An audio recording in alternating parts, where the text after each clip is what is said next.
Boeing has landed its biggest ever aircraft order. The aircraft maker has agreed to sell as many as 210 wide-body aircraft to Qatar. We're living in a time of aviation contradictions. Boeing, one of America's most iconic manufacturers, has a strong backlog of signed contracts. But look closer, and the picture gets murky, with global trade uncertainties, ongoing wars, and cracks appearing in Boeing's reliability.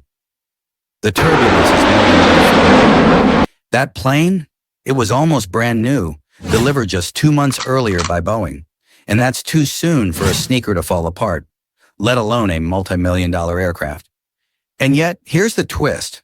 Boeing just landed the largest aircraft order in its history, 210 wide-body planes to Qatar at the 2025 Paris Air Show. A major win, right? Well, not so fast. Because when the scoreboard was tallied, Airbus walked away with $21 billion in new aircraft orders.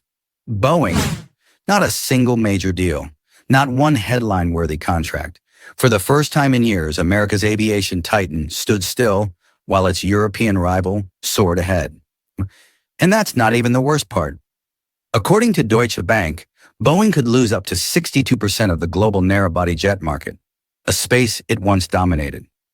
This isn't just about missed sales. It's about a collapse in trust and a shift in where the world turns for its wings. So, what exactly happened? Why is one of America's proudest industrial giants now fighting to stay airborne without ever crashing? Because in today's skies, speed and size no longer decide who wins. The new rules? Safety, sustainability, reliability. And Boeing is falling behind on all three. Airlines are speaking with their wallets.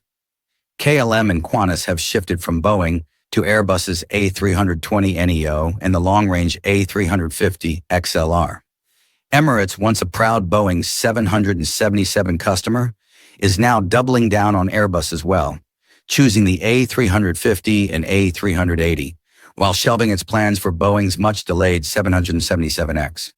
Is this just about aircraft preference? Not at all. It's risk management. Airlines don't want to explain delays or safety scares. They want planes that arrive on time, fly clean, and stay off the front pages. Airbus is delivering that confidence. Boeing? It's still wrestling with production defects and regulatory probes. Let's pause and ask, would you knowingly book a flight on a plane with a track record of fatal crashes and missing bolts? Would you trust your family's safety to a company whose name increasingly appears in headlines? Not for innovation, but for negligence. In the past 10 years, Boeing aircraft crashes have led to 1,185 fatalities. Airbus, 395. Boeing planes have crashed with fatalities 40% more often than Airbus models. And while flying is still statistically safe, in aviation, doubt is deadly. The unraveling of Boeing's credibility began not in a boardroom, but in two tragedies. Between 2018 and 2019, two 737 MAX jets crashed, killing 346 people. Investigations found fatal flaws in the MCAS flight control system, a system Boeing failed to disclose or train pilots on. The result? A global grounding, shattered confidence, and one of the most expensive scandals in aviation history. Since then, the headlines haven't stopped. The 787 Dreamliner repeatedly grounded over structural flaws and door plug issues. The once hyped 777X delayed until 2026 or later. FAA scrutiny intensified. Airlines quietly walking away. Even passengers are voting with their fingers, checking aircraft types before booking. Door panels blowing off, missing fasteners, turbulence injuries. What's going on at Boeing? It's no longer just about aircraft. It's about a culture of shortcuts. Once a symbol of American precision, Boeing is now a cautionary tale. In a post-pandemic world where resilience, quality, and public trust matter more than ever, that's not just a bad look, it's an existential threat. Meanwhile, Airbus has rewritten the rules. The global competition in 2025 isn't about who flies the farthest or fastest.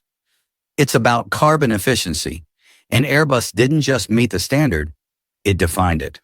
The A321XLR, for instance, flies up to 4,700 nautical miles, connecting New York to Rome nonstop. It burns 30% less fuel per seat. That's not marketing spin. That's a carbon tax killer from the EU to Australia. Orders, over 500 and counting, from Qantas, JetBlue, KLM, Indigo, even American Airlines. And then there's the A350, Airbus's flagship long-haul model and Boeing's worst nightmare. Made from 53% carbon fiber composite, it's 25% more fuel efficient than comparable wide bodies. It's certified for sustainable aviation fuel, SAF. That's not future-proofing, it's present-proofing. And what does that mean? For airlines flying into carbon-regulated regions like the EU or Australia, it means regulatory immunity, fewer penalties, better landing slots, even carbon credits. Now ask yourself again, if you were running an airline, would you gamble on a company still chasing FAA certifications, or back the one already meeting 2028 compliance targets? Boeing's A321XLR rival, the 737 MAX 10, is delayed again. It still doesn't have the fuel economy or range to compete. The 777X, delayed so often that airlines are now locking in Airbus orders just to meet future climate benchmarks. And Airbus? It's scaling up production. Fast. Factories in Toulouse and Hamburg are smashing output records. Airbus sources titanium from Kazakhstan, avionics from Japan and Germany, and composites from Spain, completely bypassing the US-China tariff standoff that's throttling Boeing's supply chain.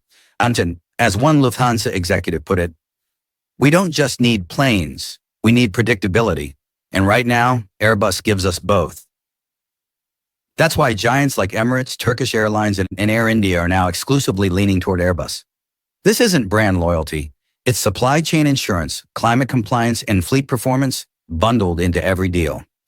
While Boeing struggles with slogans, Airbus is executing a masterclass in strategy, sustainability, delivery reliability, and global alignment. It's not a trade win. It's a strategic decapitation. And the shift is no longer subtle. It's systemic. At the 2025 Paris Air Show, Airbus walked away with 780 new aircraft orders, worth over $21 billion. Boeing, 0 major deals. For the first time in over a decade, the skies belong to one player. But this isn't a fluke. It's the result of years of consistent delivery, smarter supply chains, and carbon-conscious design. Let's break it down. As of May 31st, 2025 Airbus, 243 aircraft delivered. Boeing, 220, despite having more backlog. In the narrow-body jet market, the real engine of global air travel, Airbus now holds a 62% market share. Boeing, 38%, and falling. And while Airbus scales up in France, Germany, Canada, and even Alabama, Boeing is stuck untangling supplier defects and seeking FAA recertifications. From Latin America to Southeast Asia, customers are building their future fleets around Airbus. Why? Because Airbus offers more than planes. It offers certainty. This is no longer a race. It's a slow-motion separation. Airbus is not just winning. It's defining the future of flight. So now the question is this the end of Boeing's global dominance? Can the American aerospace giant turn it around? Or are we witnessing the dawn of a new Airbus-led century in aviation? Let us know what you think in the comments below. And if you found this video insightful, don't forget to like, share, and subscribe for more deep dives on global business trends. Because in a world full of turbulence, we're here to deliver clarity with facts, not fluff. Until next time, safe